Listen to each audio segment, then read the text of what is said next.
Si a la hora de buscar una nueva oficina o renovar su flota de vehículos valora entre comprar o alquilar, ¿por qué no hacerlo cuando necesita un ejecutivo? Porque a lo largo de la vida de su empresa puede necesitar del mejor ejecutivo durante un tiempo determinado. VMV Consulting pone a su disposición ejecutivos con más de 20 años de experiencia en entornos nacionales e internacionales. Una circunstancia temporal no puede convertirse en un gasto fijo. VMV Consulting. Conózcanos en www.alquilerejecutivos.com. www.alquilerejecutivos.com.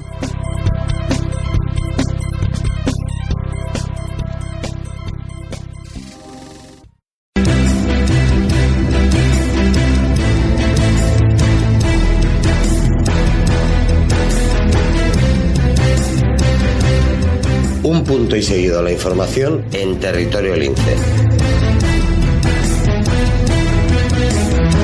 Comienza la tertulia con Pedro Fernández Villamea.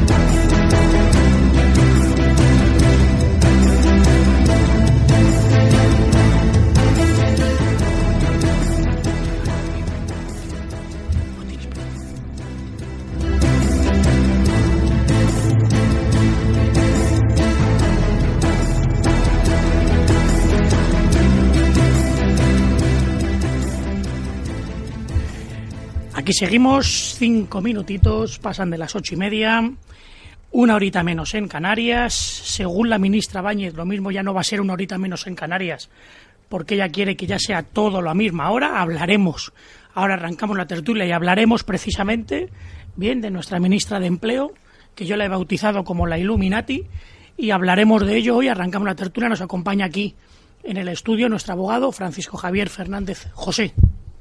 Francisco José Fernández Crusequera. Francisco, buenos días. Hola, buenos días, ¿cómo estás? Abogado y economista, que siempre me dice, pero yo soy abogado, sí, pero la economía me gusta casi más que el derecho. Sí, pero no soy economista, solamente llevado... De hecho, no de derecho, podría ser. Lo que pasa es que la economía política no solamente es un ámbito de la economía, sino también del derecho, igual que lo que es las cuestiones de hacienda pública o derecho financiero. Al final todo es derecho, más o menos. Otra cosa es que esté derecho, pero es derecho, eso sí. Y al teléfono nos acompaña, como todos los martes, Vicente Montañez. Vicente, buenos días. Muy buenos días, Pedro. Vicente, de hecho y de derecho economista, eso sí. De hecho y de derecho. Muy bien. Buenos días, Vicente. Bueno, tropa, días, pues ya hemos iniciado presentaciones y al lío. Y el lío es el lío el que nos ha montado nuestra ministra. Antes de abordar el asunto del petróleo, que abordaremos, que ya estaremos nosotros viendo en nuestro día a día con el precio de la gasolina, que cada vez ya nos vamos a acostumbrar a pagarla más al litro de aceite que al litro de gasolina, 1. Y 2, el tema, por ejemplo, de las autopistas de peaje, que estamos viendo que cuando vienen mal dadas, pues al final papá estado Dixit. Antes de eso, permitidme, Francisco y Vicente, que abordemos un tema con el que ahora mismo pues toda la gente se estará levantando, ¿no? Y es, señores, la conciliación laboral y el bienestar del Estado depende de salir a las 6 de la tarde de trabajar, de la famosa mochila austríaca y de reducir una hora la hora habitual de la nación. Vicente. Bueno, vamos a ver, yo la verdad es que... es que claro, es que ya uno ríe, porque ya es que hay que reír. Vamos a ver, no sé por dónde empezar. De cualquier modo, yo creo que este gobierno empieza a tenernos acostumbrados a ir soltándonos una de cal y una de arena. Es decir, fuera de el aspecto pues de la conciliación familiar, de la ampliación del periodo de paternidad para los padres, y lo del tema horario, bueno, pues que al final, como todo, pues no deja de ser aspectos que, insisto, que están muy bien, pero que no serían propios, pues yo creo que ni muchísimo menos del momento económico y de la realidad empresarial y laboral de este país, que desde luego dista mucho del país de Alicia. Sí, el Alicia, el país de las maravillas, ¿no? Efectivamente, que ve nuestra ministra. A mí aquí sí que hay una parte entre toda esta paja, que sí que hay grano, que es el tema de plantear la mochila austríaca. Vamos a ver, vamos a intentar centrar y acotar el tema. Explíquenos, Vicente, ahora Francisco se lo preguntaba, ¿qué es la mochila austríaca? Que parece que en la teoría puede ser hasta interesante, ¿no? Ahora nos explicaréis exactamente en qué consista. Bien, pero yo no sé si desde el punto de vista demográfico se puede aplicar a España con 50 millones de habitantes un criterio que se viene aplicando en Austria con 10. Claro. Vamos a ver, sí, ahora os lo cuento, pero me gustaría seguir un poco con la reflexión que os estaba haciendo. Es decir, después de toda esta paja, al final viene un tema importante, y es decir, este país tiene un problema, y es que no está nada claro esa sostenibilidad de las pensiones públicas, insisto, nada claro, y a partir de aquí, pues se van intentar dar pinceladas de lo que pueden ser posibles soluciones, ¿de acuerdo? Y entre una de ellas cabría tomar en consideración la mochila austríaca. Bien, ¿qué es la mochila austríaca? La mochila austríaca no es ni más ni menos que una serie de ahorros. Vamos a suponer que tenemos una mochila, que tenemos una cuenta, ¿vale? Todavía no nos ha explicado si va a ser pública, va a ser privada o va a ser medio pensionista, pero vamos a suponer que tenemos esa mochila donde todos los meses se va depositando una cantidad ahí dentro para hacer frente a una serie de contingencias que se puedan plantear. Y eso lo hace cada uno de los trabajadores de forma individualizada. ¿Cuáles son esas posibles contingencias? Bien, pues esas posibles contingencias son desde la distinta formación, desde la percepción del subsidio de desempleo o alcanzada la edad de jubilación, la percepción de una pensión de jubilación o el complemento de una pensión de jubilación. En definitiva, es una medida de ahorro vital que se va produciendo, insisto, todavía no nos ha explicado la señorita. Qué fino eres. Sí. Llamarlo medida de ahorro. Vamos a ver, resumiendo para que los oyentes nos entiendan más breve, Vicente, que tú eres muy técnico porque eres economista. Es una forma de chulearle a los trabajadores su salario. Es decir, los derechos sociales, aquello que se puso en tiempos de Franco, de que el contrato de trabajo no se podía extinguir, se lo cargaron con el Estatuto de los Trabajadores. Y a partir de ahí tenían que indemnizarles. Y como eso también es muy heavy para los empresarios, pues a partir de ahora tampoco. Del escaso sueldo que cobran les quitamos una parte y cuando los pongamos en la calle se la damos. Punto. Muy bien. Mochila austríaca. Perfecto. Claro, es así, es que es eso. Pero pregunto... Eso es el invento de Garicano, que va al Club Bilderberg, y de Ciudadanos, junto con los panchitos estos, los mariachis estos que tenemos tocando el guitarrón en el gobierno. Y entonces, otra vueltecita de tuerca, pero vamos a ver, que no se preocupen. Si esto de la conciliación a las 6 de la tarde de la maribárbola que tenemos en el Ministerio de Trabajo es tontería. Porque es muy fácil, si aquí en este país no va a trabajar ni Dios en 4 días. Entonces ya está todo conciliado. Yo decía hoy, cuando arrancaba con el editorial, el decir, señores, vamos a... Perdóname que haya sido tan poco técnico y tan coloquial, Vicente. Ya sé que, digamos que he bajado el debate un poquito, ¿no? El nivel del debate, lo Abrimos siento. plaza, eso Davidilla. Davidilla. El caso es que es verdad que yo hablaba antes, cuando empezábamos hoy el programa, el decir, y no será mejor primero hablar de crear empleo, y luego ya veremos a qué hora salimos. ¿Pero qué empleo vamos a crear? Si aquí no queda nada más que cerrar el país e irnos. Claro, vamos a ver, Pedro, estoy en esta parte estoy totalmente de acuerdo con Francisco. Vamos a ver, no, esto se llama a ver qué nos inventamos y cómo nos bautizamos para acabar buscando una solución, porque los servicios que hasta ahora están garantizados por parte del Estado ya no lo van a estar, ¿de acuerdo? Es decir, cuando a alguien lo que se le hace es ir metiendo en esa mochila una cantidad de dinero para que se pague la pensión o el complemento de la pensión, para que se paguen los planes de formación o se pague el subsidio de desempleo, la lectura perversa, que es la que ha hecho de forma coloquial, pero no menos acertada Francisco, es, y el frotar se va a acabar, olvídense de las pensiones, olvídense de lo que conocemos todo como el estado del bienestar. Esto es lo que en tono jocoso y rodeado de un montón de chorradas de cierto calado nos ha venido a contar la señora Bañez. En politiqués, que es el idioma que hablan ellos, en politiqués. Hablan el politiqués y no les entiende ni la madre que les parió. Con lo facilito que es explicar las cosas. Claro, pero es que además yo decía que, y todavía no nos ha dicho quién nos va a gestionar esto, porque claro, si ya se hizo una solución muy similar con la famosa hucha de las pensiones para cuando vinieran en la economía mal dada a asegurar las pensiones, y fruto de su capacidad de gestión nos encontramos con unas pensiones que de aquí 4 días no se van a poder atender porque nos hemos comido la hucha de las pensiones. Solamente quedan 15.950 millones. Mi pregunta es, ¿va a seguir pasando lo mismo? ¿Quién va a gestionar esta mochila? Pues porque probablemente, si van a gestionar Vicente, los mismos, ya sabemos cómo va a acabar esto. Pero que probablemente, Vicente, los mismos que son propietarios de este país. En esta antena y en otras, yo vengo diciendo desde hace años que se decía de la Prusia, de Federico el Grande, que era un ejército que tenía un país y no un país que tenía un ejército. Y yo vengo diciendo de España que España no es un país que tiene una banca, es una banca que tiene un país. Entonces, este país, España como tal, ya aparte de que ya no tiene existencia desde prácticamente ningún punto de vista, solamente, bueno, tiene existencia como sujeto como deudor, ¿no? Como deudor de una deuda pública que tiene que pagar, pero poco más. Pero a partir de ahí, este país es de una banca que en este momento, con unos tipos de interés reales en términos negativos, su negocio tradicional ha dejado de existir, que cada vez que intenta subir comisiones para recuperar los inmensos márgenes de beneficios que la estafa bancaria supone en cualquier país, que aquí también, pues intenta por vía de comisiones hacerlos, es muy, muy antipopular y de hecho es anticomercial incluso.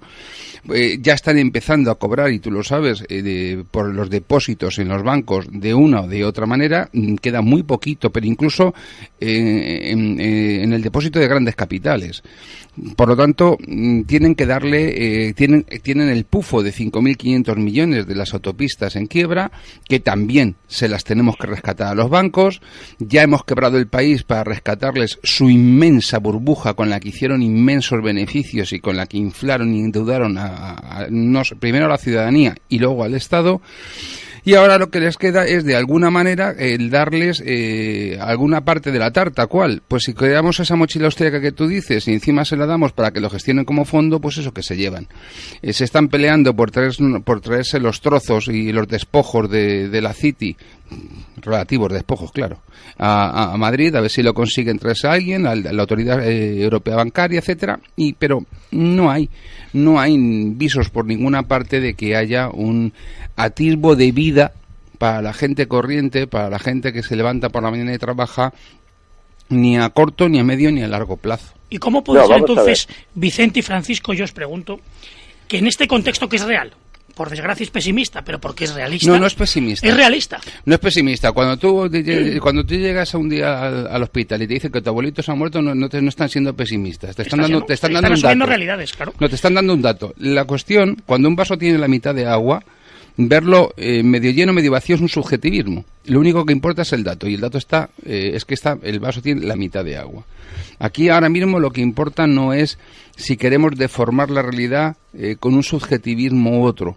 No es eso. Yo cuando empecé a meterme en las cuestiones de economía y demás, no me metí como experto ni entendido, sino precisamente como absoluto ignorante. Era de esos que se levantan de la mesa o quitan la tele o comentan algo, se van cuando hablan de economía porque parece que no va contigo. Hasta que te empiezas a interesar en el tema porque te das cuenta que afecta a tu vida cotidiana, tu vida diaria. Yo llevo diciéndolo todo el año, qué contento estoy que no tenemos gobierno. Cuando lo tengamos nos vamos a enterar. Mira si nos vamos a enterar. Y fijaos si nos vamos a enterar, permitidme, Francisco y Vicente, que en esta situación en donde efectivamente vemos que no hay ese estado del bienestar, lo acabas de decir tú, Vicente, el frotar se va a acabar, y ayer titulaban todas las secciones de economía: las comunidades autónomas recibirán en 2017 más dinero que incluso antes de la crisis. Que antes y los ayuntamientos también recaudan más que antes de la crisis, porque hay más de 56 nuevos tipos impositivos. Vamos a ver, esto tiene una explicación muy simple. Vamos a ver, en este país, después de la última aritmética electoral, hay que negociarlo todo. Y en este país, negociar es, a mí cuánto me das, qué hay de lo mío. Entonces, no nos podemos equivocar en dos cosas. Primera, que para que se cuente con el apoyo del PSOE, que en estos momentos son los varones del PSOE quienes gestionan o quienes están manteniendo esa gestora, van a tener que haber determinado tipo de dádivas a cambio de ese apoyo. Con lo cual, vienen tiempos felices para las comunidades autónomas, sobre todo para las comunidades autónomas gobernadas por sobre todo para la catalana. Por otro lado, y sobre todo para la catalana, Vicente. Sobre todo para la catalana. Me da igual, porque al final tampoco se nos olvide. O sea, nuestros partidos gobiernan en función de cuál es la próxima cita electoral. Y señores, quiero recordar que estamos a menos de año y medio de la próxima cita electoral.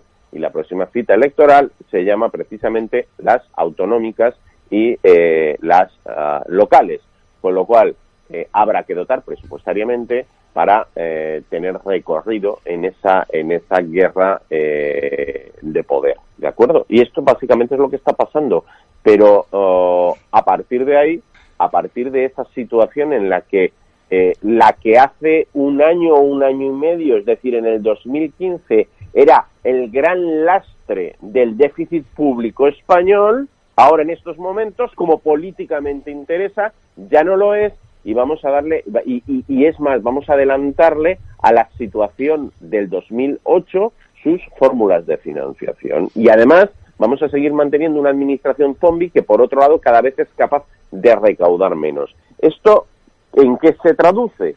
En un nivel de endeudamiento cada vez mayor, que es lo que nos vamos a encontrar. Pero como quiera que a nuestros políticos no les preocupa ni más ni menos que el plazo que hay entre una cita electoral y otra cita electoral amenizado por las distintas encuestas, pues esto es lo que vamos a tener. Y vamos a ver cómo a lo largo de este año sube la deuda pública, las emisiones de bonos van a ser cada vez más frecuentes, y quiero además recordar a nuestros oyentes que existen importantes compromisos de renegociación de deuda en un entorno en el que, si bien el señor Mario Draghi ha asegurado hasta final de año la inyección de liquidez, ojito a los mercados, ojito al miércoles a la subida de tipos de interés de la FED, porque el temita se empieza a complicar, y ojito a otro tema que estabas comentando, que es el impacto de la subida de los precios, por otro lado natural, de los hidrocarburos y la repercusión que eso va a tener sobre la economía española, mientras en que el IPC, nuestros ¿no? políticos, pero sin Claro, lugar a es que, duda. perdón, Vicente, es que también obedece la subida de una eventual subida de los tipos de interés, que yo veo muy improbable que sea drástica, pero sí ligera, obedece a la necesidad también de que los bancos y de mantener ese sistema bancario que también está tan zombie como la administración española. Tenemos un Deutsche Bank que está quebrado, tenemos la cuarta economía de la Unión Europea, Italia, en este momento que parece Francisco, que al Montepaschi de Siena al final parece que lo rescatan. Pero al es final. ilegal. Es ilegal, porque el Monte di Paschi, para que pueda ser rescatado cumpliendo la normativa que entró en vigor a principios de este año, necesariamente tiene que capitalizarse de forma previa. ¿Me explico? Y no lo está consiguiendo. Ha pedido un margen hasta finales de este mes de diciembre para conseguirlo, para que puedan acudir al rescate en enero, y no parece que lo vaya a conseguir. Por lo tanto, por muchas ayudas que le dé el Estado italiano, es decir, por muchas ayudas que le soplen al bolsillo a los currantes en Italia, a la gente que trabaja, pues va a dar igual. Y va a dar igual porque las van a tener que devolver, porque en aplicación estricta y por muchos eufemismos y vericuetos legales que busquen, no van a ser ayudas legales. Entonces, y además es que no es solo un problema, es que en este momento, tal y como yo lo veo, las presiones que está soportando la Unión Europea y el pésimo diseño de la moneda única nos van a llevar a una situación que yo no sé si va a ser 2017 el principio del fin de la Unión tal y como la hemos conocido. Y más habiendo elecciones. Sí, el Deutsche Bank no es rescatable. La banca italiana no tampoco lo es. Ahora mismo en la situación española está dopada completamente. En el momento en el que, como está apuntando Vicente, llevamos comentándolo en antena semanas, si no meses. En cuanto toquemos los tipos de interés, en cuanto toquemos el precio del crudo, que han sido una feliz coincidencia para España porque ha sobrevivido. El gasto público, lejos de disminuir, aumenta. Mienten diciendo que vamos a crecer por encima de la realidad y que de esa manera los ingresos van a compensar ese déficit de la administración que se está planteando. Hablaban de un 0,3 como objetivo. A final de este año andaremos por el 0,7, más del doble. De ahí hablamos, es decir, vemos que el gasto público, Vicente decía que no el tema catalán. A mí el tema catalán me fastidia especialmente porque se inventaron aquellos bonos patrióticos del separatismo catalán que luego ha tenido que comerse el Estado español y repercutirlo al resto de los españoles, que lo hemos comido con papas. Del Fondo de Liquidez Autonómica, la comunidad autónoma catalana se estaba llevando prácticamente la mitad. Este es un Estado zombie. En la medida en que cambien alguna de las variables que lo están haciendo sobrevivir, la flexibilización cuantitativa que decía Vicente, esa inyección permanente de dinero en los mercados, que a día de hoy tampoco ya empieza a dejar de ser negocio para los bancos, porque los márgenes se van estrechando. El problema es que la banca en este momento, entre otras cosas, no tiene negocio que hacer, no tiene margen de negocio, y cada vez hay una mayor cantidad de liquidez, pero esa liquidez desde luego no la conocemos los mortales, y la conocen los estados, que son los que se la están pimplando. Y ahora mismo no dices, bueno, pues entonces en España es que tenemos un estado monstruoso. Tampoco. Y tampoco tenemos una presión fiscal excesiva en comparación con lo que es ni nuestro medio ni el entorno en el que nos movemos a nivel europeo. Un término medio. Ni el volumen de nuestra economía, que por mucho que le digan, no llega al billón de euros. Por lo tanto, ¿cuál es el problema? ¿Por dónde salimos? La salida de esta situación la tienen que pagar o los ahorradores, los capitalistas, los dueños del capital, o la tienen que pagar los deudores. Si nos vamos por la vía de la inflación, la van a pagar, obviamente, los ahorradores. Y si nos vamos por la vía a la alemana, austeridad, rigor fiscal, que eso que llaman rigor fiscal, que es decir, gastamos menos, cobramos más, y aquí a sudar tinta china hasta pagar la deuda, resulta que la deuda es impagable. Entonces, ahora mismo, es decir, se tome la decisión que se tome, va a perjudicar a alguien. Es un mal menor, Vicente. No, va a perjudicar a alguien. Claro. ¿A quién? Yo entiendo que ahora mismo, como no se puede pagar esa deuda, habrá que repartir las penas, como mínimo. Como mínimo repartir las penas. Y repartir las penas significa que hay que ir a unos objetivos de inflación que ni de lejos el de Draghi está consiguiendo alcanzar. No se está consiguiendo alcanzar un 2% de inflación dentro de la zona euro.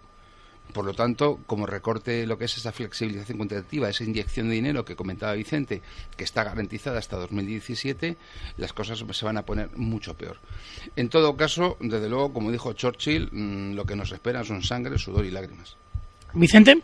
Bueno, vamos a ver, yo en algunas cosas, como no podía ser de otra forma, discrepo en los planteamientos con Francisco. Vamos a ver, lo que es implanteable en estos momentos es que un país como España, o en general cualquier país de la zona euro, pueda plantear un default. Y llamamos un default a no poder atender los vencimientos de deuda, ¿de acuerdo? ¿Y por qué digo que es implanteable? Porque directamente supondría la quiebra automática del Vicente, país. Yo no he dicho que yo no lo he planteado, ¿eh? No me he debido expresar bien porque yo no te he dicho que nosotros nos planteáramos el impago de la deuda. Te lo he dicho en otros días. Otros días sí te he dicho de hablar del repudiar la deuda ilegítima, pero hoy no, ¿eh? Bien. Lo que conocerse. Pero un poco esto es lo malo, Francisco. Como ya nos conocemos, yo ya te he visto y ya te estaba viendo la línea argumental. Pero bueno, si de todas maneras da igual. O sea, si tú no te lo has planteado, muchos de nuestros oyentes lo han planteado. Y además es algo que hay que barajar como una opción, porque has dado un dato que es cierto. Es decir, en estos momentos, dado la capacidad de generar recursos que tiene nuestra economía, estamos hablando de un sobreendeudamiento. Pensemos cuál es uno de los principales problemas que está teniendo Italia. Italia tiene en estos momentos un 140% de deuda sobre el PIB, ¿vale? Con una estructura administrativa autonómica que nada tiene que ver con la nuestra y que en definitiva su economía no alberga un gasto de deuda encubierto de préstamos entre las administraciones como sí que conlleva el de España, con lo cual, ojito que no estamos a tanta distancia en cuanto a nivel de endeudamiento. Es el principal problema que tiene la economía italiana. Y nosotros básicamente lo que estamos es replicando el modelo en una economía que además, por otro lado, la economía española es menos competitiva que la economía italiana.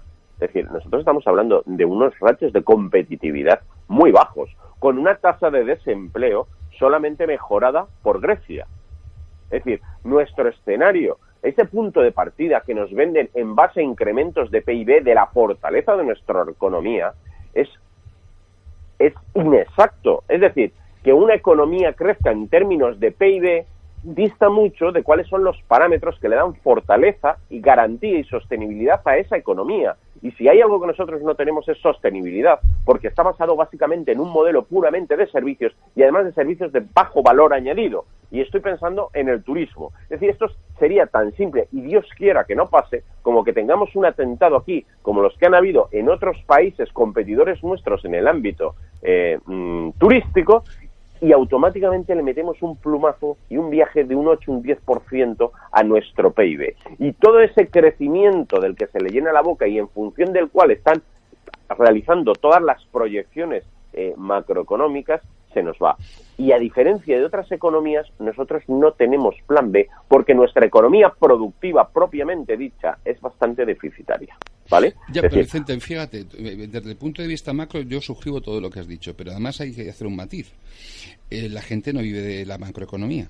La gente vive de que tengan un trabajo y una renta de su trabajo. Y a día de hoy lo que tú dices es que por mucho que crezca la economía, eso no está garantizando ni unos empleos que tengan permanencia en estabilidad. Más de 32.000 cotizantes menos en Seguridad Social el mes pasado. No estamos hablando de que la pobreza salarial, es decir, la gente que trabaja y sigue siendo pobre, a pesar de que trabaja y que los salarios permitan hacer una vida mínimamente digna, no estamos hablando de nada de eso. Ahora mismo lo que nos distingue es un aumento de la desigualdad, un aumento de la pobreza. Se ha atrofiado completamente el ascensor social. El ascensor social, aquello que hacía que la gente se redimiera de una condición humilde y que automáticamente pudiéramos estudiar, crearnos un futuro e incluso alcanzar una posición social más elevada, era la educación. Francisco, el ascensor social lo hemos vendido. Lo hemos vendido para pagar la deuda. Es que esta es la realidad. Ya, de acuerdo, pero no solamente para pagar la deuda. También llevamos ahora mismo un plan de estudios diferente cada 6 años.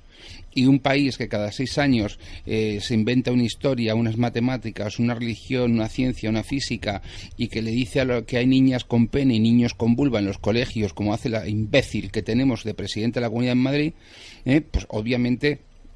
¿Qué quieres que te diga? Es que la educación no es un problema de inversión, porque de hecho España es uno de los países a nivel PISA que más, a nivel OCDE que más invierte en educación. Sí.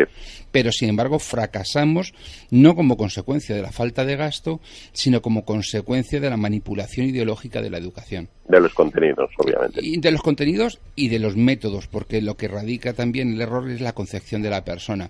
Es que no hay que memorizar, pues a ver cómo te aprendes tú la tabla de multiplicar, idiota. A ver cómo te aprendes la lista de los Reyes Godos.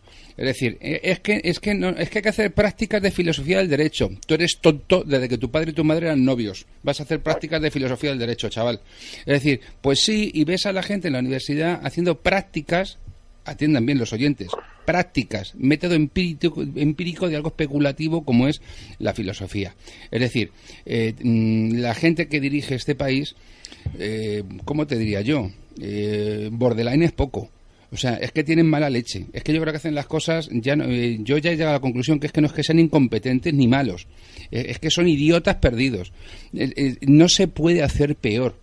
Y que eso sí, mientras tanto, seguimos viendo cómo manipulan la situación política los grandes banqueros que se reúnen con Campechano I, con Felipe González, el gran estadista del GAL, para con información del CNI apearle de la burra a Pedrito Sánchez, que es un ejemplo, pongo ese ejemplo, hay otros de cómo se mangonea lo que la gente pueda elegir o no en las urnas y tal.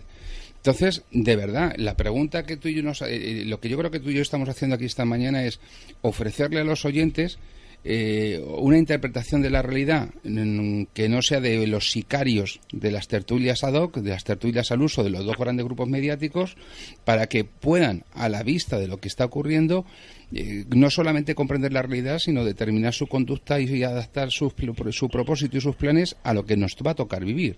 Y creo que no lo hacemos mal. Perdóname la vanidad y la soberbia, si en este caso Vicente y tú, Pedro. Y los un 6 largo. ¿No? Yo creo que un 6 largo. Gracias. Un 6 Pero largo, es lo que nos está pasando. Es decir, miren ustedes, oyentes, de verdad, intenten, si tienen ocasión, plantearse la salida no solo de España, sino del ámbito de la zona euro. Si tienen formación, no se queden aquí, váyanse, a pesar de que hayan caído un 6% las exportaciones en Hispanoamérica, todavía hay oportunidades, váyanse a un sitio donde les dejen vivir. Aquí no nos están... Déjame, Francisco, que le preguntemos a los oyentes. Ana, recuérdanos el teléfono, por favor. Pueden contactar con nosotros en el teléfono de WhatsApp 605 86 84 16. Repetimos, en el 605 86 84 16, o también a través del Twitter oficial del programa, @lincefm, donde también vemos todos los comentarios que nos manden y podemos comentar aquí en directo en la tertulia. Repetimos el WhatsApp 605 86 84 16. Yo os digo una cosa, tanto Francisco como Vicente, entiendo lo que dice Francisco, es decir, señores, tal como está aquí la cosa, o te gusta mucho esto y te quedas, no es que o te si guste, no, si es que la no opción puedes. es... Vamos a ver, si tú no eres capaz de añadir a tu trabajo un valor, una plusvalía, un valor, Vicente ahora mismo, y perdóname que no creo que te moleste que lo digas, una persona que trabaja mucho fuera de España. ¿Me explico? ¿Por qué? Pues porque no le ha quedado más remedio. Otros no tenemos esa oportunidad porque estamos por nuestra profesión más ceñidos al marco nacional, pero hoy día, con un montón de personas que tienen dicen, es que estamos sobrecualificados para el puesto de trabajo que desempeñamos. Mire usted, que su título no vale un pimiento, porque usted no tiene, porque está vaciado de nivel y de contenido. Otra gente inmensa, una cantidad inmensa de gente que no tiene formación de ningún tipo. Entonces, en ese escenario, como bien dice, nosotros no podemos desarrollar un plan alternativo a un modelo económico basado en ser camareros y recoger tumbonas, porque es que tampoco tenemos un sector. Bueno, ahora mismo la cantidad de dinero que se va a emplear en rescatar las autopistas es una cantidad equivalente a lo que se ha invertido en España en I+D en el año 2016. Solo en 8 autopistas de peaje, las radiales millones para entrar y salir de Madrid. Tenemos investigaciones investigadores de vanguardia a 1.200, 1.300 euros al mes. Normal que se vayan. Vicente, tú de hecho publicabas ahora un artículo muy interesante con relación precisamente esto al rescate de las autopistas de peaje. Claro, vamos a ver. Es que esto estamos hablando en todo momento de lo mismo que se ha instaurado como política o como leitmotiv en nuestro gobierno. Es decir, España va bien, hemos salido de la crisis. Oye, y aquí tenemos capacidad de endeudarnos lo que haga falta. Vamos a ver, ¿qué ha sucedido con el tema de las autopistas? Se nombra un ministro que yo creo que lleva escaso mes al frente del ministerio, que además se nos vendió, y empleo la palabra justa, se nos vendió como un gran experto en este tipo de situaciones, además formado como ingeniero de caminos, etcétera, etcétera. Y básicamente tenía un cometido, y era resolver este problema de las autopistas. Pues bien, es decir, en el momento en el que ha ido a negociar con las entidades bancarias, y las entidades bancarias, estamos hablando de los bancos de siempre, BBVA, Santander, Bankia, Popular, y alguno más que seguramente, y CaixaBank, y algún otro minoritario. Pero bueno, básicamente esto. En el momento en el que ha tenido que ir con ellos en el fondo todos, ¿no? a negociar, le han dicho, no, pero es que mira, nosotros ya hace tiempo que ante la quiebra hemos procedido a la venta de la deuda. Y entonces saca pecho y dice, bueno, pues entonces no pasa nada. Oye, con cargo a las arcas públicas, pues, oye, vamos a meter, y nos están diciendo de 5.000 millones. La patronal valora en 5.500 millones en el año 2015. Como todos sabéis, las deudas, en la medida en la que se van postergando en el tiempo, van creciendo. Yo estimo que andaremos sobre los 6.000 millones el coste de la operación. Pues 6.000 millones pero que nos vamos a comer. Perdóname, Vicente, ahora lo que falta saber es si esa deuda la tienen los bancos, porque muchos de ellos probablemente la han vendido. No, es que eso es lo que sucede, es decir, esta deuda no la tienen los bancos. Eso es como el robo que hacen los bancos, manifiesto y con pleno conocimiento de la Administración de Justicia, de instar todos los días juicios de desahucio por impago de una hipoteca cuando no son titulares de la hipoteca porque la han vendido, pero eso no se lo cuentan al juez. Claro. Meten una demanda, adjuntan la escritura y dicen, oiga, este señor no me ha pagado, póngalo usted en la calle. Y eso se llama una estafa procesal. Pero no pasa nada, porque aquí los bancos pueden cometer delitos constantemente, todos los días, porque para eso se han comprado un gobierno, un régimen, un sistema, unos partidos políticos y un país.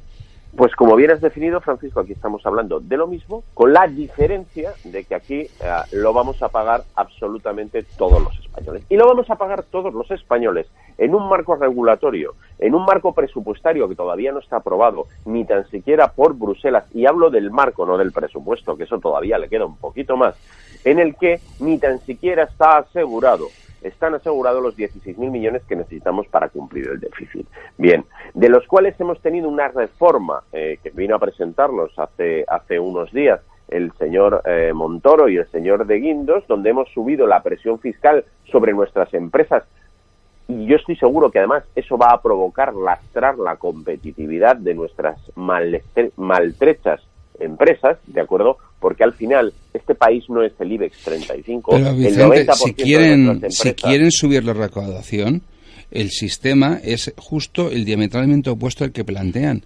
Claro. Ahora ¿qué pasa? Que ahora pueden decir que es que están gestionando la herencia recibida del PP, pero es que sois el PP. Y sois vosotros los que habéis ido reduciendo de forma constante y permanente el número de inspectores de Hacienda y de subinspectores. Porque en España hay un dineral, 80.000 millones de fraude que no se concentra en el fontanero y que no se concentra en el autónomo y que no se concentra en el tendero, sino el verdadero fraude que son esas empresas que no voy a hablar de Inditex, no voy a hablar de este tipo de empresas, que ellos se sirven de los paraísos fiscales y se sirven de la ingeniería fiscal para maximizar su fiscalidad. No hablo de esas grandes compañías, hablo de las intermedias, de esas compañías que no pagan. Y de los mismos autores, que estamos hablando en el tema de las autopistas. Es decir, ¿de verdad alguien piensa que cuando se realiza una transacción a través de estas empresas pantallas a cualquier paraíso fiscal, la gente se va en su coche o en un barco como si fuera un narcotraficante lleno de maletines de dinero? No nos engañemos, se van a Torre Picasso y entre el despacho de abogados y la sede bancaria junto a la sede que tiene en Bermudas o en Bahamas, ¿de acuerdo?, realizan las transacciones. Es que para sacar el dinero de España no hay que irse de mala... Pero claro, perdón Vicente, un inciso. Para sacar el dinero de España se hace en el Paseo de Recoletos, en el Paseo de la Castellana de Madrid. Uno va con la maleta a según qué sitios, pone la maleta encima de la mesa y automáticamente le plantan los numeritos en Jamaica. Efectivamente. Por ejemplo, ¿vale? En Panamá. Y eso es un negocio, bancario. Y ahí es donde realmente reside el fraude. Sería muy fácil de controlar el fraude por parte de Hacienda. Claro que hay fórmulas para hacerlo, pero no nos llevemos a engaño. Sí, que legalicen los billetes de 500, por ejemplo. Eso es, claro, para cuando nos vayamos, para que el Jordi Pujol se pueda ir a Andorra, ¿no? O a Mauritania, porque el tío lo tenía bien pensado, tenía entre Mauritania, Paraguay, el caso Vicente... ¿Lo tenía? ¿Por qué dices lo tenía? Tenía planeado el hacerlo. Ah, que tenía planeado. No, es que me gustaría saber qué medidas cautelares han adoptado respecto a la familia Pujol. Sigue ahí el tío entrando y saliendo. Normal. Es que como en este país hay dos varas de medir para todo, se lleva un... Es lo que tiene la Audiencia Nacional. Se lleva un chijarabí de estos, un mindundi, 18.000 euros de las tarjetas Black y le meten en la Audiencia Nacional. Le meten en la Audiencia Nacional, ¿vale? Se llevan los Pujol, los que se han llevado, que han batido récords de choriceo, y no les toca ni Dios, no les quitan ni el pasaporte. Bueno, esto se trata al final, y además esto es público, de tener los suficientes informes o la suficiente mierda debajo de la mesa como para poder callar y comprar el silencio de mucha gente. O como dijo en la comisión, cuidadito con cortar la rama, que es igual seca el árbol. Efectivamente, hay mucho interés el lujo de amenazar directamente. O pasar por el Ministerio de Defensa, como hizo Bono. Bueno, un poco recapitulando sobre el tema de las autopistas que me preguntabas antes, Pedro. Al final, ¿cuál va a ser la repercusión de esta medida tomada alegremente, básicamente por no querer enfrentarse a los poderes de siempre, a las constructoras de siempre y a los bancos de siempre, que todos estos sí que están en el IBEX 35. Esto lo que va a suponer es que una vez tengamos definido el presupuesto, esto va a suponer un incremento del déficit de unos 6.000 millones, ¿de acuerdo? Podremos hacerlo dos fórmulas. Una, vía subida de impuestos, es decir, por si no teníamos, sabéis que yo vengo defendiendo que 2017 vamos a ver el IVA al 23%, sabéis que lo vengo defendiendo. Bien, pues ya tenemos otro motivo más para que esto suceda, o si no, habilitaremos determinado tipo de, llámele pseudofla o algún tipo de préstamos interadministraciones, eso sí, debidamente apalancada la correspondiente emisión de deuda pública, y acabaremos subiendo ese billón en unos 6.000 o 6.000 y pico, porque habrá que sumarle los intereses correspondientes que paguemos por la deuda en ese momento para poder asumir eso en 2017, ¿de acuerdo? Pero esto parece ser mucho más fácil que el intentar o bien negociar con estas entidades de mira, va a ser que no, o bien directamente no asumir la responsabilidad y cerrar las autovías. ¿Vale? En cualquier caso, Vicente, con esta relación dices, bueno, vamos a ver, hay que rescatar, pero hay que rescatar con un dinero que en teoría si no hay, estamos hablando de recaudar. Tú estás proponiendo decir, chicos, no nos hagamos líos, que si no, lo que no son cuentas son cuentos, el IVA al 23, aunque estén intentando esmerarse en qué tal. En cambio, a finales de la semana pasada, el presupuesto que se envía a Bruselas hace referencia a 500 millones recaudados en impuestos, pero en un impuesto diferente, que lo han bautizado verde, en impuestos medioambientales, y sin embargo, 150 millones para flexibilizar la lista de morosos. ¿Esa es la política que queremos seguir ahora mismo, Vicente? Yo te pregunto, para poder recaudar. La sensación que da es que como no se sabe de dónde recaudar, sin no meterle mano al IVA, pues ahora se han inventado el impuesto este verde del medioambiental, porque en el fondo Bruselas dice, chicos, tenéis que sacar 17.000 millones y no lo vais a poder sacar. O subís el IVA complicado. Claro, vamos a ver, esto es lo que ya nos tiene acostumbrados el señor Montoro. Mira, el señor Montoro no ha hecho un presupuesto bien, iba a decir a derecha, pero no sé si lo hará a derecha o a izquierda, pero bien, desde luego, no lo ha hecho en toda su vida como ministro. O sea, no ha clavado ni uno. Y a esto ya nos tiene acostumbrados, es decir, es una persona que en el momento en el que se sienta delante de los medios de comunicación a explicar sus medidas, nos acaba contando de la misa, la media, siempre. Y luego acaban saliendo por correspondientes notas de prensa pequeñas cosas. ¿Por qué? Porque una cosa es lo que nos cuentan aquí, otra cosa es lo que le cuenta a su jefe, y otra cosa es lo que su jefe, y fijaros lo que estoy diciendo, lo que su jefe va y cuenta en Bruselas. Y ninguna de estas tres vertientes se parecen nunca, ¿de acuerdo? Bien, la realidad es la que es decir, ha hecho unas cuentas en las que confía una vez más 9.000 millones al crecimiento, y su jefe no se lo cree. Su jefe es el señor de Guindos, aunque no se lleven bien y quieran contarlo, que no se llevan bien,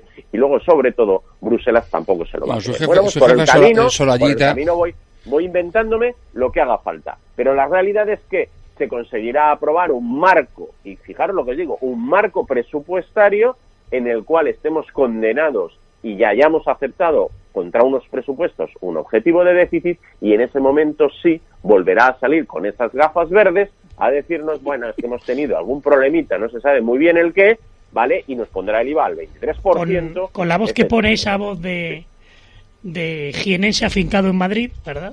El problema de esto, Pedro, el problema de esto es que la gente se lo está creyendo. El problema de esto es que siguen todavía saliendo, cada vez que se hace una encuesta de intención de voto, la gente parece que no lo penaliza. Bueno, pues lo que nos vamos a enfrentar es tremendamente duro. Es decir, estos señores están siendo capaces, por un lado, de, estando en un momento positivo de la economía, con crecimientos de PIB, tener las mayores desigualdades sociales, los salarios más paupérrimos de toda Europa y las condiciones de contratación, que es el principal problema que tiene este país para sostener absolutamente todo ese estado del bienestar más nefastas que hay, mientras que nos dedicamos a hacer inventos del tebeo. Vamos a ver, si estábamos hablando antes de la mochila austríaca, que a mí me parece un muy inciso, bien, Vicente, ¿a qué te refieres con lo de las condiciones de contratación? Porque curiosamente en este país, cuando más trabajo ha habido, cuando más ha alzado las rentas del trabajo, cuando mayor era la participación de las rentas del trabajo sobre el PIB, eran tiempos de Franco con un Estado absolutamente intervencionista y con un INI que era un montón de empresas brutales. Me estoy refiriendo a que el 89% de las contrataciones que se están realizando son contrataciones temporales. A que el salario medio de los empleados que se están incorporando al mercado laboral en el último año y medio, ¿vale?, son 12.432. Pero no hablamos de que lo que haya que hacer sea precarizar aún más el contrato de trabajo, ¿no? Sigo hablando de precariedad, estoy hablando, es que no precisamente no entra el discurso dentro de lo que a mí me gustaría, ni muchísimo menos. Es que estoy hablando de 6 millones de españoles que cobran el salario mínimo interprofesional. Es que estoy hablando de 3,5 millones pues a lo mejor sería cuestión de la clase media que han sido expulsados Vicente, de la clase media y pasado a una clase... ¿Y no crees que a lo mejor la salida no sería seguir deprimiendo las rentas del trabajo, sino subir el salario mínimo? Ya lo han hecho, ¿no? El problema, ¿quieren subirlo? Dicen que a día de hoy, ahora mismo, la transformación que necesita la economía española pues siempre es la de poner la economía al servicio de la comunidad nacional, al servicio de la sociedad y no al servicio de los propietarios. Y para hacer eso pasa necesariamente por elevar las rentas del trabajo, subir el salario mínimo y automáticamente dinamizar el consumo. Esa es la realidad. Y mientras no se haga eso, no hay arreglo. Y automáticamente racionalizar la administración. Cargarse unas autonomías que no tienen ninguna razón de ser y que se están comiendo hasta el chocolate del loro, y a partir de ahí se podremos seguir hablando. Sí, creo que básicamente en líneas generales, hombre, yo haría algunas cuantas cosas. Sí, pero sin entrar en detalle, Vicente, eso es fundamental.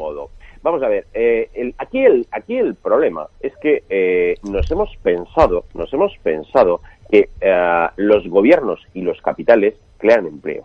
Y nos hemos olvidado de la parte fundamental, que son las personas. Y lo que estamos haciendo es, en pro de los gobiernos y en pro de los capitales, cargarnos directamente el sustrato sobre el que todo eso tiene sentido, que es las personas. Y lo estamos haciendo con el tema de las pensiones, lo estamos haciendo con el tema de la mal-lograda reforma laboral, es decir, porque ha demostrado no ser operativa para la función que estaba diseñada, y lo estamos haciendo básicamente con todo. Es decir, claro que vamos a ver, el problema es, yo no sé si tendremos que subir directamente los salarios, es decir, si al final esto será una forma de hacerlo, o tendremos que alguna forma repercutir sobre los capitales determinado tipo de gravamen para ser capaz de mantener todo esto. Y pongo un ejemplo, es decir, se está criticando muchísimo a Donald Trump porque él plantea, oye, mira, las empresas que externalicen y que se vayan fuera van a tributar un 35% más. Y dice, no, esto atenta contra el libre mercado y demás. Bueno, vamos a ver. La empresa que se va de Estados Unidos a hacer cualquier otro producto a cualquier otro país, ¿de acuerdo?, está dejando de generar la función social sobre los trabajadores que han llevado a esa empresa americana a estar donde está, ¿de acuerdo? Entonces, en la medida en la que se va, ¿yo qué hago? ¿Me como a estos señores o de alguna u otra forma yo voy a tener que darles una renta vitalicia? Voy a tener... Bueno, pues para esto aplico una serie de gravámenes. Por un lado, como efecto disuasorio para que tú no te vayas. Y luego, dos, si tú decides llevarte parte, deslocalizar tu producción, pues que genere algún tipo de ingresos. A ver, es que esto no es tan nefasto. Ya, pero es que eso es contrario a ese proyecto mundialista de globalización que hay determinado grupo elitista a nivel mundial que lo está imponiendo a sangre y fuego por todo el mundo. Y evidentemente ya veremos lo que dura el tal Trump al cargo del machito, sobre todo cuando ha puesto de secretario del Tesoro a Goldman Sachs. No tengo yo muy claro que vaya a durar mucho tiempo. ¿Por qué? Pues porque hoy día la dialéctica de enfrentamiento se da entre mundialistas y soberanistas. Las personas que somos partidarios de crear nuevos marcos de soberanía nacional que sean capaces de enfrentarse a los intereses privados de las transnacionales. Y eso yo no tengo muy claro yo que signifique eso, pero desde luego esa es la única salida si lo que pretendemos es no homologarnos con la clase media china o con la clase media hindú. No, claro, es que evidentemente es que al final lo que vamos es acabar cada vez. Yo ya la China la dejaría porque el problema de China, y ahora cuando hablemos del tema del petróleo, este es otro, pero es que vamos a seguir así, a estar como India o a estar. Vamos a ver, no tiene ningún sentido. O sea, lo que tenemos que empezar a plantear es que con salarios de 700 euros un país no puede ni tener ni estado del bienestar, ni educación para todos, ni sanidad para todos. Y esto cae por su propio peso. Entonces, oye, como primera medida, ¿qué es lo que tenemos que hacer? ¿Poner la medida austríaca? No, mira, déjate de mochilas. Es decir, el principal problema que tenemos es de rentas del trabajo. Este es el problema sobre el que subyace absolutamente todo el desmoronamiento. Aparte de que la mochila austríaca parte de una premisa. Parte de la premisa de que es que tú estás trabajando. Efectivamente. Con lo cual, vamos a ver qué mochila les vamos a poner al 20% de la población, que habitualmente en este periodo de crisis es lo que tenemos de media de desempleados. Sí. O, por ejemplo, esa gente que trabaja en contratos de 4 días, de 2 horas. Por ejemplo, no sé qué mochila austríaca le vas a hacer. O gente que trabaja media jornada por 300 euros. No sé qué mochila austríaca vas a hacer. Y en cuanto a lo que dice Pedro... gran parte de nuestra población. Y en cuanto a lo que dice... Concretamente 10 millones de personas. Y en cuanto a lo que dices tú, Pedro, que no ves que esta situación se penalice en las urnas, hombre, pues tú pregúntale a Marianico, a Rajoy, por qué ha creado de forma ilegal el grupo de La Sexta.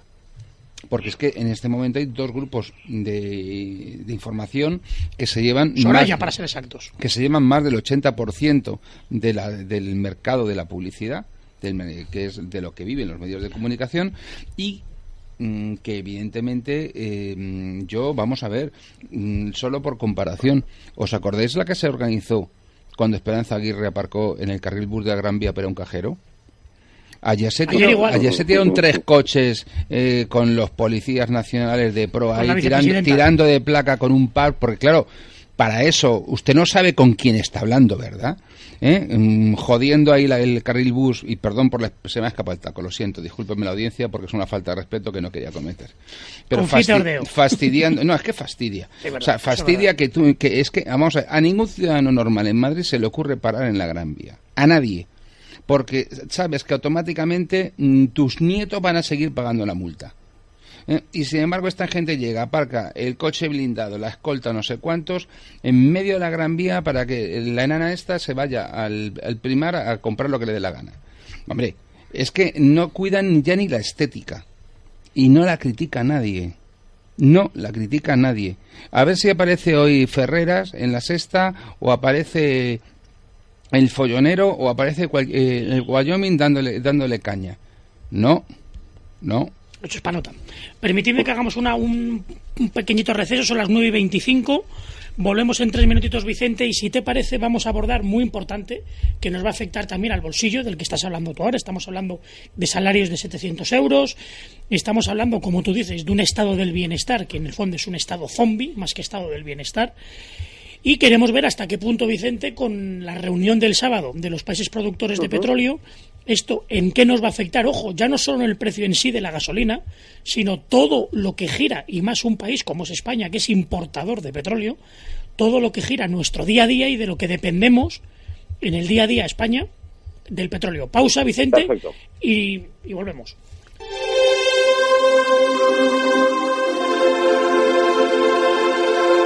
Si a la hora de buscar una nueva oficina o renovar su flota de vehículos valora entre comprar o alquilar, ¿por qué no hacerlo cuando necesita un ejecutivo?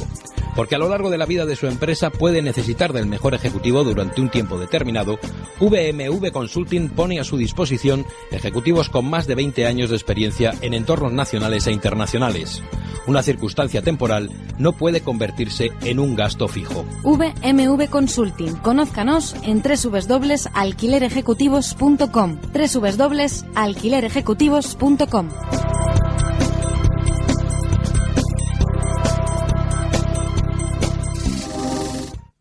Atención, si tienes hipoteca multidivisa, cláusula suelo o una hipoteca abusiva, infórmate de tus derechos en bufeterosales.es o en el 91 550 15 15. Bufete Rosales, especialistas en derecho bancario. Hay 2 palabras que te harán ahorrar mucho en gasóleo. FG Suministros. Más potencia por litro, ahorro de combustible, alto rendimiento y servicio personalizado en menos de 24 horas. FG Suministros. Mejor precio y más calidad. Con la certificación AENOR en productos y servicios. Llámenos. 918 500 039. 918 500 039. La pérdida de movilidad, total o parcial, no debe impedirle disfrutar de la comodidad de su hogar. En Adapta Life no reformamos, adaptamos su vivienda a estas nuevas necesidades. Reemplazar la bañera por el plato de ducha, reducir la altura de los muebles de cocina, ampliar los pasos de puerta o elevar los enchufes de toda su casa. Llámenos al 911-697-997. Le asesoraremos para encontrar la mejor solución para su caso. Adapta Life 911-697-997. Su comodidad a mano.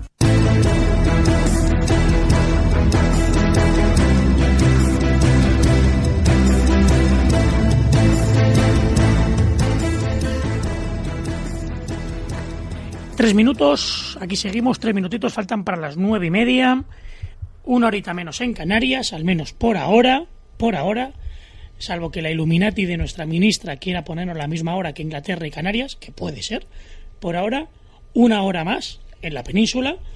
Y os comentaba justo antes de la publicidad que queríamos con Francisco y con Vicente que abordáramos de una manera práctica, Vicente, cotidiana, lo que repercute para un país como España, que es importador de lo poquito que importamos, pero importamos mucho, que es petróleo, fundamentalmente, Vicente, corrígeme si me equivoco, Arabia y Libia, ¿verdad? Sí.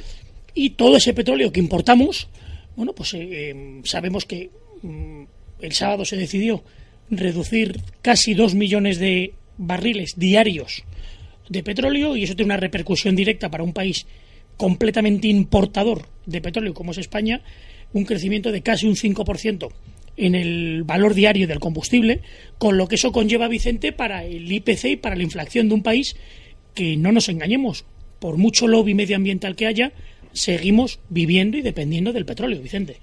Vamos a ver, sí. Un poco por ir atajando los distintos frentes que tiene este tema. España, a diferencia de otros países, es un país dependiente al 100% energéticamente del extranjero, ¿de acuerdo? Es decir, y esto nos llegará vía mayoritariamente petróleo, pero también es verdad que compramos a Francia electricidad, etcétera, etcétera. Es decir, nosotros básicamente, exceptuando lo poquito que generamos en tema de renovables y alguna térmica y alguna cosita y alguna nuclear que tenemos, básicamente somos deficitarios en materia energética, con lo cual la tenemos que comprar, ¿vale? Bien. A partir de ahí, cualquier bajada de precios que se produzca a otros países, básicamente países productores o que tienen industrias afines a la industria energética, impacta negativamente, puesto que sus ingresos son menores. En nuestro caso, cada vez que el precio del petróleo baja, nosotros mejora enormemente nuestra balanza comercial. Y además, como quiera que hay una componente importante de tributos de impuestos especiales sobre los hidrocarburos, pues también mejora las siempre maltrechas arcas públicas, ¿vale? Bien, a partir de aquí, a mí me gustaría mirar un poquito atrás, porque creo que muchas veces cuando se lanzan las noticias en los medios, creo que no sé es todo el objetivo que se debería de ser, y a nosotros en esta emisora nos gusta ser muy objetivos, ¿no? Bien, pues el problema del petróleo viene básicamente porque hay menor consumo, ¿vale? Es decir, el precio baja porque esto al final es un mercado. Uno pone el precio en función de la demanda que tiene. Si tiene más demanda puede subir los precios, y cada vez tiene menos demanda tiene que bajar los precios, ¿de acuerdo? O por contra, decir, bueno, pues produzco menos, que es un poco en la fase en la que estamos. El principal problema viene de que la economía china, ¿vale?, está acometiendo un cambio de modelo productivo. Están pasando de ser los productores mundiales low cost a convertirse en una economía basada en el consumo interno. Esto hace que requieran de mayor cantidad de capital para financiar ese consumo interno, ese estímulo interno, pero por contra ahora necesitan menos energía porque cada vez tienen menos fábricas, ¿vale? Esto dicho de una forma burda, pero es así. Entonces, a partir de ahí se plantea un problema, y es que, bueno, pues todos los países, sobre todo los productores, pues tienen necesidad de financiarse y se financian vía la venta de su principal producto, que suele ser el petróleo. ¿De acuerdo? Aquí podemos hablar de los países de la OPEP o podemos hablar de países fuera de la OPEP. Es decir, aquellos países que son productores, básicamente en nuestro caso, y en los que a nosotros nos afecta, como bien has comentado, Pedro, estaríamos hablando de Arabia y de Libia, pero bueno, pues hay otros. Está también Irán, etcétera, etcétera, ¿vale? Esto en los países de la OPEP, y luego fuera de los países de la OPEP, pues yo diría que el más interesante pues podría ser Rusia, ¿de acuerdo? Bien, ¿qué es lo que se ha llegado a un acuerdo? Bueno, pues como durante un tiempito hemos estado tirando todo el petróleo que hacía falta al mercado, y ahora os explicaré intencionadamente, pues ha llegado un momento en el que las economías basadas en el petróleo se están resintiendo mucho. Y economías, por ejemplo, como Arabia Saudí, pues ha tenido que hacer la primera emisión de deuda pública, cosa que no había hecho en su vida, ¿vale? Entonces, esto, bueno, pues ha hecho que determinados países, entre ellos Arabia Saudí, se vean en la necesidad de subir el precio del petróleo. Habían otros que no querían subirlo, ¿vale? Concretamente Irán. ¿Por qué? Porque Irán sale de un embargo comercial y necesita ahora, pues, comprar muchas cosas, financiar muchas infraestructuras, etcétera, etcétera, ¿de acuerdo? Y además están inmersos en un proceso, pues, de expansión comercial importante para su tamaño de país. Bien. Además, por otro lado, esta situación de crisis, fuera de lo que son los países propiamente de la OPEP, ha llevado a una situación tremendamente complicada, ¿vale?, a la industria petrolera. Y es que con los escasos márgenes que se estaban barajando, esta industria tenía un nivel de deuda muy alto, cada vez se estaban endeudando más y corría el peligro de no poder atender a sus vencimientos. Y concretamente toda esta industria básicamente es una industria americana, no es una industria árabe, ¿vale? Con lo cual, bueno, pues con este cóctel ha habido que tomar decisiones. Y yo creo que aquí el papel de Donald Trump, ya con su anuncio, porque Donald Trump ya durante la campaña amenazó con volver a establecer el embargo comercial sobre Irán, ¿vale? Por un tema puramente bueno, pues de trámites americanos, ¿no? Entonces, frente a esta situación, lo que se han visto es abocados, digamos, a establecer una medida intermedia, es decir, oye, vamos a bajar los niveles de producción de petróleo, pero sin que llegue el precio a sobrepasar en torno a los 55-60 dólares. ¿Y por qué estoy dando esta cifra? Sí, porque para los países de la OPEP no interesa que el precio del Brent sobrepase de esto. ¿Por qué? Porque si no, vamos a volver a que sea rentable producir petróleo por el sistema del fracking, que es básicamente petróleo americano, y en estos momentos básicamente esas infraestructuras no se están acometiendo, no se está produciendo por un tema de estructura de costes. Pero si ese petróleo se vuelve a producir, volverá a salir más petróleo al mercado y volveremos a estar un poco en esa situación. Con lo cual, yo creo que lo que se ha conseguido es un poco mejorar todas las partes, y que vamos a hablar en torno a un precio del petróleo en torno a unos 60 dólares, yo creo que durante este año. ¿Esto qué es lo que impacta a nuestra economía? Pues en nuestra economía esto va a tener un impacto muy complicado, y es que va a hacer automáticamente, por cada 10 dólares de subida, ¿vale?, que bajen aproximadamente un 0,15 el crecimiento de nuestra economía. Es decir, automáticamente esta nueva situación, este acuerdo del petróleo, lo que tiene es un impacto de un 0,3% de bajada sobre este crecimiento económico que estábamos planteando. Este es el peso real que tienen los hidrocarburos en nuestro país, ¿vale? Lo que sí es cierto, ojo, es que un 0,3 respecto a un PIB es una barbaridad, ¿eh? Sí, pero es una barbaridad, lo que no quita, para que veamos que, fijaros, ellos llevan amenazando con este recorte de la producción ya desde septiembre. Septiembre Putin dijo que se iba a mantener la producción, que se iba a empezar a recortar. han conseguido un aumento del 20% del precio, cuando el recorte real de la producción es de un 4%. Es decir... bueno, pero eso sabes que el mercado mismo, es tremendamente especulativo. Sí, pero sabes perfectamente que basta el mero anuncio del recorte para que haya subido el precio. Y realmente, si os fijáis, la importancia de este acuerdo radica básicamente en una cuestión, en que se cumpla. Si no se cumple, veremos cuánto tiempo dura aquello de que viene el lobo y de meter susto a la gente. Fundamentalmente porque ya sabéis que Rusia no forma parte de la OPEP, pero entre Rusia y Arabia, que eso es lo importante, y lo importante no es tanto la naturaleza de un acuerdo que se puede cumplir o no, sino quién ha llegado a ese acuerdo. Rusia, que lidera los países que no forman parte de la OPEP, junto con Arabia Saudí. Entre los dos tienen aproximadamente algo así como el 25%, 30% de la producción mundial de petróleo, de crudo. Claro, en ese sentido, desde luego, y hay que ponerlo en relación además con otro dato, que es el de la transformación de la economía china. Ha caído el consumo de carbón a nivel mundial, y en concreto en China. Cuando China está basando todo su crecimiento económico en ese consumo de carbón, que está cambiando y que por lo tanto hay cambios de fondo muy importantes en todo lo que es el mundo en el fondo energético. Tanto Vicente como... Y un instante, Pedro, y en cuanto a lo que decía, tenemos la esperanza, por lo menos, de que el mal para nosotros se acote en esa banda de precio de 50 a 60 dólares, porque es el momento en el que empieza a ser rentable producir, que es más caro, obviamente, el esquisto, el fracking. ¿Qué pasa? Que para nosotros esta es una mala noticia, pero imaginaros cuando se nos sume también, como decimos antes, que cese la inyección de dinero del Banco Central Europeo y puedan subir los tipos de interés. La cosa se nos complica mucho. Luego, además, hay otras repercusiones sobre la industria turística. Por ejemplo, el aumento del precio del crudo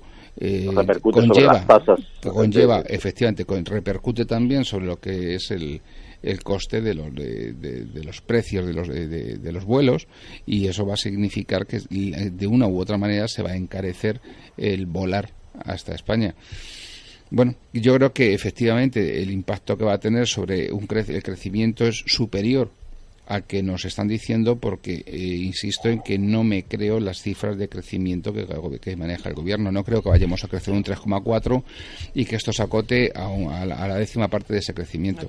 Porque yo os pregunto, vamos a ver, esta noticia... Sí. No, tanto a Vicente como a Francisco, os pregunto, ¿esta situación es prolongada o pensáis que es algo puntual que está fundamentalmente también afectado por la guerra continuada y parece que sin fecha de conclusión en toda la zona de Siria y la inestabilidad que hay en esos países productores? Rusia y Arabia Saudí han sido capaces de superar sus diferencias en el tema de Siria precisamente por el agujero que tienen en su economía, en su hacienda pública. Como ha dicho Vicente, Arabia Saudí ha emitido deuda, y es porque precisamente esta situación de caída mundial de la actividad económica también ha llevado a una caída de los ingresos de los productores de petróleo, y eso significa que se han visto obligados a acudir a esa deuda pública. ¿Lo ves entonces, Vicente, como algo prolongado en el tiempo, al menos todo el 17, más o menos, acostumbrados a pagar $55 por barril? Bueno, yo creo que va a estar próximo a los 60, porque insisto, esa cifra es una cifra en la que todos pueden convivir bien. Es decir, con 60 tiene sentido pensar que en estos momentos el nivel de deuda que tienen las petroleras en Estados Unidos, de deuda bancaria, ya representaría un impacto de un 1,2% en el PIB americano. Es decir, que estamos hablando de una situación en donde por todos los frentes es tremendamente inestable. ¿Y no piensas, Entonces, Vicente? en la medida en la que no va a haber crecimiento económico durante 2017, no se va a incrementar la demanda, porque además los hidrocarburos es algo que hace falta en la gran mayoría de los casos, porque hay un movimiento industrial, y el problema es que el movimiento industrial está ralentizado porque el consumo a nivel mundial está ralentizado fruto de esta crisis, que no nos engañemos, no es solamente española, aunque a nosotros salgamos peor en la foto. Y yo, Vicente, te pregunto, ¿no crees que con la llegada de Trump, a partir ya oficialmente del 20 de enero, él no va a forzar con todos los intereses que él tiene dentro de la industria petrolera, él con sus empresas, no por el hecho de ser americano o presidente de Estados Unidos, sino por sus mismas empresas? No olvidemos que él, de hecho, de una u otra manera, ha tenido y tiene intereses creados dentro del sector del petróleo, ¿no? Entonces, a lo que voy, ¿no crees que él intentará forzar en la OPEP para conseguir que suba ese precio del barril a 60 e intentar potenciar la industria que a él le interesa potenciar, que es su industria, que es el fracking? Vamos a ver, sí. Este parece que es capaz de todo. Luego además tiene otro problema, y es que si sube los tipos de interés, el nivel de endeudamiento de los países satélites de Estados Unidos va a subir. Claro, y juega con eso. Y la gran mayoría de ellos necesitan del precio, necesitan de los hidrocarburos para poder atender esa deuda comercial que tienen contraída. Bien, pero al final todo esto es un equilibrio muy inestable. Tampoco el señor Trump va a poder hacer lo que le dé la gana. Y digo que no va a poder hacer lo que le dé la gana porque no nos equivoquemos. Es decir, al final la llave la tienen que pactar en estos momentos entre 4 y 2 de ellos es Arabia Saudí. Arabia es país amigo a todos los efectos de Estados Unidos. Irán Arabia no lo Saudí es. No se sabe muy bien nunca dónde está. Vamos a ser claros en este tema. Es decir, hay veces que dependiendo, y hay veces que se vuelve el motivador puramente ideológico y puramente religioso, y luego al final el motivador pues pasa a ser económico. Es decir, y además tampoco desde que han habido los cambios, llamarlo cambio político, es decir, desde que han habido una serie de funciones y de cambios en el liderazgo de este país, la política económica es algo que no se está perfectamente definiendo, con lo cual yo no tengo muy claro cuál va a ser la posición, pero sí que tengo muy claro que si en un momento dado los precios permiten que el fracking vaya de forma mayoritaria a los mercados, Arabia Saudí, y digo Arabia Saudí, va a subir la producción. Y que en el momento en el que suba la producción van a volver a caer. Con lo cual yo creo que durante 2017 va a estar en torno a esa horquilla de los 60, que insisto, esto estaríamos hablando suponiendo que todas estas bajadas de producción se mantuvieran en el tiempo, como bien ha comentado Francisco. Y luego, ¿cómo creéis los dos, tanto Vicente como Francisco, esto ya por reducirlo a los aspectos ya, digamos, macroeconómicos nuestros, nacionales, y luego también microeconómicos del día a día, en lo que puede ser lo que va a ser ya en 2 semanas, el IPC de diciembre? Es verdad que dentro del IPC también habrá más gasto pues por Navidad, etcétera, pero en lo que se refiere al hecho de que ya se esté pagando en torno al €1,2 el precio de la gasolina y del diésel en el día a día, Francisco. Un escenario crudo. Para empezar, mira, tenemos en España somos dependientes de 2 fuentes de energía, dado que en beneficio de ese lobby que son las empresas eléctricas, se han cargado las renovables, que éramos un país puntero en el tema, pero como perjudica la cuenta de resultados de las eléctricas y todos estos ministros del PP y del PSOE suelen acabar en ellas, en algún consejo de administración, se las han cargado. Bien, pues tenemos 2 fuentes básicas de energía, que son el crudo, que ya estamos comentando que es lo que puede ocurrir, y la otra es el gas. Obviamente parte del consumo de crudo se va a desviar hacia el gas, con lo cual de alguna manera eso hará que el precio del gas se mueva hacia arriba. Pero luego, ¿de dónde viene ese gas? Cuando llegamos a la cocina, cuando cogemos la cocina y Rusia, ¿no? Y abrimos... No, a España. No, de Libia. Y de Argelia. Pero de Argelia, básicamente, la mayor parte del gas que se consume en España es argelino. Viene por un gasoducto desde Argelia, estupendo. Argelia, recordemos un poquito su situación, y es por lo que lo comento. Argelia está dirigida por un señor que se llama Bouteflika, que tiene la bonita y juvenil edad de 80 años. Acaba de volver de Francia de una revisión de rutina, de esas que te hacen cuando estás con una situación un poco complicada. En la prórroga. Exactamente. Y vuelves. Pero es que Bouteflika llegó al poder hace unos 20 años, después de un golpe de Estado, cuando el FIS, el Frente Islámico de Salvación, ganó las elecciones. Ya sabes que aquí los golpes de Estado, dependiendo de quién los dé y por qué, son buenos o malos, si se bombardea o no se bombardea. Hoy día Argelia tiene serias dificultades para mantener a raya a los grupos integristas de las tribus de Libia. Recordemos que la única razón por la que Libia se mantuvo de forma estable durante décadas fue porque esas tribus elegían sistemáticamente a Gaddafi como líder único de ellas. Hoy día eso ya no existe. Por lo tanto, tenemos una incierta situación respecto del origen de nuestro gas. Es decir, a poco plazo, a corto plazo, a medio plazo, se nos abre una incógnita y por lo tanto una situación de incertidumbre, y Vicente sabe y lo puede confirmar que la incertidumbre no es precisamente lo mejor para los precios y los mercados. Entonces, en el momento en que se abra esa puerta de incertidumbre respecto del gas en un escenario de encarecimiento, no creo que, como bien dice Vicente, que si se cumple el acuerdo y se retiran 1.200.000 barriles de la producción vaya a pasar de 60 euros, porque si no, la aparición del esquisto, del fracking, lo haría bajar. Entonces, se nos puede abrir otra fuente de encarecimiento del gas que va directamente a la cocina y a la calefacción de cada ciudadano. Al cocido de los Exactamente, miércoles. es decir, tú abres el grifo, abres el grifo del gas, aquello empieza a arder o a que te empiezas a calentar y automáticamente lo pagas.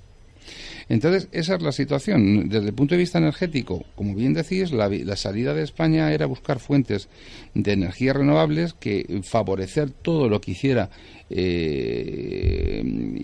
un bien en pro de lo que de alcanzar la independencia energética española, pero no se está haciendo nada en este momento. Al contrario, se ha destruido lo poquito que había.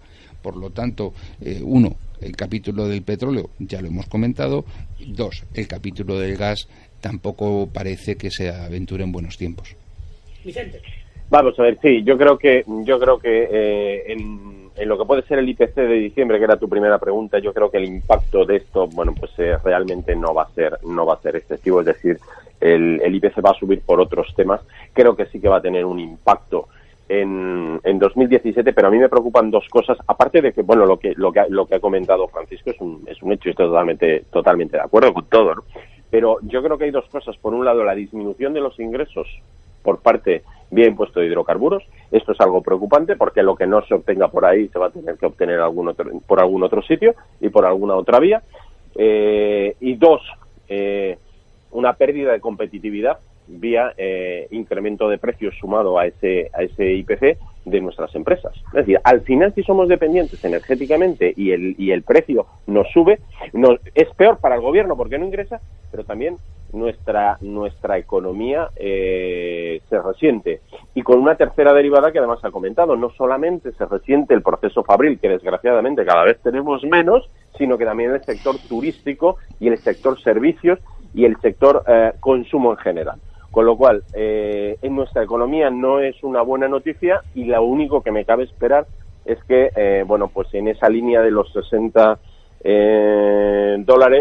bueno, pues no pase de ahí, ¿no? Pero aún así, esto nos pone claramente en una economía, pues donde pone de manifiesto cuáles son sus principales carencias. La primera variable negativa ya la tenemos. Es decir, el primer incumplimiento de esas expectativas de crecimiento sobre el que se está apalancando todo, ya lo tenemos delante. Es esta subida de precios del petróleo. Hombre, hay una esperanza. Pero el segundo lo vamos a tener con la subida de las primas de riesgo y el tipo de interés. Pero que hay una esperanza, Vicente, y es que como los iraníes están muy enfadados con los árabes, con Arabia Saudí, porque cuando les cayeron las sanciones encima, Arabia Saudí se quedó con su cuota de mercado de producción del petróleo, pues que no se resignen a reducir la parte que les toca y que no cumplan. Si eso ocurre así, nos hacen un favor. Pero yo sinceramente, es que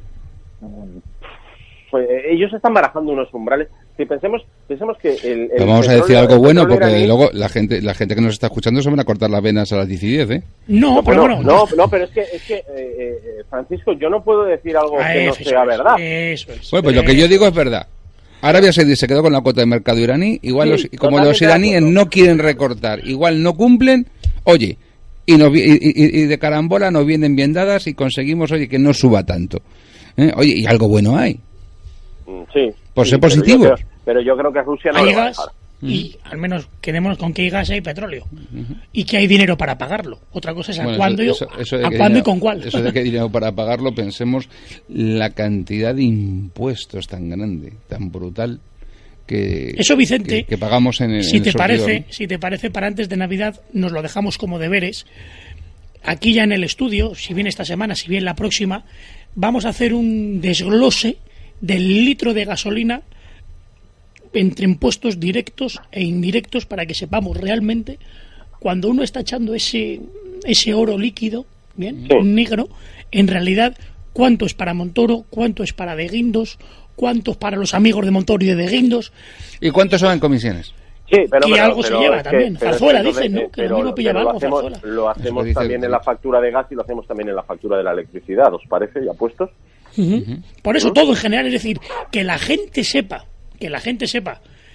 en el día a día, la gasolina, la luz, el gas, la electricidad, cuánto es el precio, por ejemplo, del kilovatio, por un lado, y eso que se paga en realidad, porque luego vamos a ver que si uno desglosa facturas en función de la comunidad autónoma en cuestión, luego hay sorpresas. Pues es que lo más uno lo ve en el agua, por ejemplo. Lo más triste de todo esto, Pedro, es que estamos analizando una situación que no es buena, o mejor dicho, que es mala. Estamos analizando una situación de deterioro de una economía de un país que estaba entre las 10 primeras potencias a nivel mundial hace 40 años. Y dices, bueno, ¿y todo esto en dónde se ha ido? Hemos recaudado más que nunca, hemos recibido unos fondos estructurales de la Unión Europea en su día, cierto que a costa de desindustrializar España. Es decir, hemos sido un país con una cantidad de endeudamiento, de deuda, de dinero que ha llegado aquí, que se ha invertido brutal. Y dices, ¿y todo esto para qué? ¿Y todo esto para qué? Es decir, para mantener a una gentuza aupada en una estructura de un Estado que no se puede mantener, porque es cierto, aquí solamente hay dos beneficiados de toda esta situación. Por un lado, los grandes tenedores de propiedad de capital en España, banqueros y demás, grandes propietarios de constructoras, grandes propietarios de aseguradoras, de eléctricas, porque al final en España todo es lo mismo, es la corporación banquero industrial. Eso por un lado. Y por otro lado, para mantener a los criados y a los lacayos de estos otros, que han sido los políticos. Esas pequeñas oligarquías de diputaciones provinciales plagadas de politiquillos de medio pelo, concejales de cuarta regional, de los que cobran, no de los que no cobran. Los que no cobran no les tengo nada que decir porque encima trabajan gratis.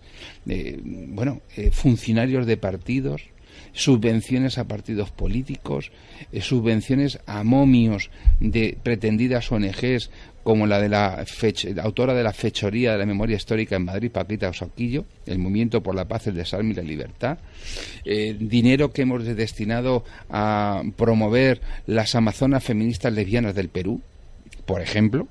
Entonces dices, leche, es que encima nos hemos cargado el tinglao para nada, para 4 estupideces y 2 golfos. Vicente, quedan 5 minutitos para terminar la tertulia. Quiero ir concluyendo toda esta tertulia, no en tanto en términos macroeconómicos, que ya los hemos visto, pero yo creo que un titular con el que nos podríamos quedar es de entrada esta subida del petróleo, que va a suponer cerca de un 5% en el precio del litro de gasolina, va a suponer en términos macroeconómicos, nos comentabas, el descenso del PIB de en torno a un 0,3. Eso de entrada. Sí. Eso confirmado. Bueno, con lo cual, son los números basados efectivamente, pero ¿qué quiere decir? Que experiencia, pero que seguro que son distintos que los del señor de Guindos. Amigo, entonces, eso es, pero que posiblemente los tuyos sí sean los reales. Otra cosa es que no nos gustaría escuchar esto, pero la realidad sí es esta. Por eso yo creo, Vicente, que antes Francisco, yo creo que con mucho criterio me puntualizaba que no era pesimista, sino más bien realista, y por desgracia, porque es por desgracia, pero en la situación que tenemos entre atentados, guerras, armisticios y paces armadas, por un lado, que no ayuda a nada si más se produce todo esto en los países que a su vez son productores de petróleo, y si a eso se le añade que España, por desgracia, de lo único que es importador es de energía, y estamos viendo que tanto gas, Libia y Argelia... importadores de muchísimas cosas. Bueno, lo que no somos es exportadores de casi nada. Por desgracia. Pero importamos como nos describimos hasta los cordones de los zapatos. Pero digo, Francisco, que importemos cosas que no seamos nosotros productores. Otra cosa es que nosotros, produciendo zapatos, los traigamos también de China. Eso ya es otro problema, que ya es el fomento del consumo interior y de la fabricación interior. Que en algún momento sería interesante, y esto os lo sugiero a ambos, a Vicente y a ti, y cara al año que viene, algún día que con tiempo Vicente se pudiera preparar, porque como con Vicente discrepo, pero de su honradez y tanto intelectual como personal no me cabe duda, pues sería interesante que algún día, Vicente, hicierais un especial y le pudierais explicar a los oyentes qué ha supuesto el modelo de crecimiento económico chino para la economía española y a nivel mundial, porque sería interesantísimo el efecto parasitario y de gusano que se lo ha comido por dentro de nuestra vida, es decir, el polígono industrial Cobo Calleja, qué daño ha hecho. A veces lo barato sale muy caro. Muy caro. Sin lugar a dudas. Porque somos cortoplacistas. Y no, somos cortoplacistas no, porque es que aquí os recuerdo la trama de por ejemplo, de tráfico de dinero de Gaoping, y de que acto seguido, y quiénes eran sus clientes. ¿Quiénes eran las personas que llamaban a este tipo para que, oye, tráeme dinero a casa y yo te lo transfiero en Suiza o te lo transfiero fuera de España? Entonces, es que siempre es lo mismo. En España damos siempre con una oligarquía parasitaria. Siempre que tú intentes, vayas por la vía que vayas, analizar un aspecto de la situación de este país, cuando te topas con un problema, detrás casi siempre están las mismas familias.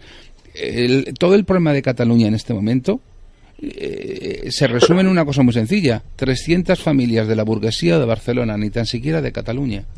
100 y pico años gobernando en España la burguesía de Barcelona y de Bilbao, que no de Guipúzcoa ni de Álava. Es así. Y siempre nos tomamos con los mismos apellidos, y siempre con las mismas familias, y siempre con la misma oligarquía.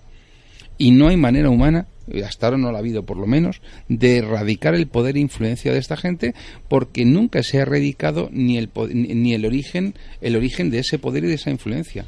Pues Francisco, te cojo el guante y si Pedro me lo permite, para primeros de año acometeremos esto, que además me parece tremendamente interesante. Estoy convencido de que lo harás estupendamente bien, el que dediquéis un monográfico a eso, y la verdad es que sé que lo vas a hacer muy bien y que a la gente le va a venir muy bien. Desglose, Vicente, tanto de impuestos, tanto de gasolina, electricidad, gas y agua, lo que cuesta en realidad, qué es lo que se factura, y de eso que se factura, cuánto es el coste real, por un lado, y por otro lado, como estamos hablando, bueno, el por qué nuestra balanza de pagos sigue siendo negativa, es decir, se importa más de lo que se exporta, en que no lo pero ha sido. Muy puntual, Francisco, muy puntual. Pero lo lamentable es que ha habido un momento en que por primera vez en muchísimos años hemos conseguido reequilibrar nuestra balanza comercial, traducido a la audiencia, para aquellos que no sepan, que vendemos más de lo que compramos, pero solamente se ha hecho por una razón, porque la capacidad para vender en un escenario internacional ha sido la reducción de costes,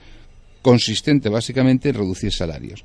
Claro, pensemos lo que supone intentar competir con Vietnam, Singapur y Bangladesh en cuestión de salarios, pues lo llamamos crudo. Es decir, nosotros o competimos en calidad, porque no podemos competir en precio, salvo que nos reduzcamos a las condiciones de vida de Bangladesh, pero no sé si eso es lo que queremos las personas que andamos por aquí. Vicente, nos queda un minutito, resumimos. Pues nada, dos exclusivas que os voy a dar. Os decía lo de la factura de la electricidad junto al tema del petróleo, de ese desglose del litro que comentabas. ¿Por qué? Porque hemos visto a la señora Báñez, cuando no le salen los números, tener ideas de bombero, ¿verdad? Pues vamos a ver al ministro de Energía muy en breve volver a ponerse ese casco de Illuminati que comentabas al principio del programa y volver a tener ideas de bombero en el sector energético, ¿de acuerdo? Porque tampoco les van a salir los números a las eléctricas. Y segunda exclusiva, ojo a las medidas que está tomando Bruselas en materia de financiación bancaria.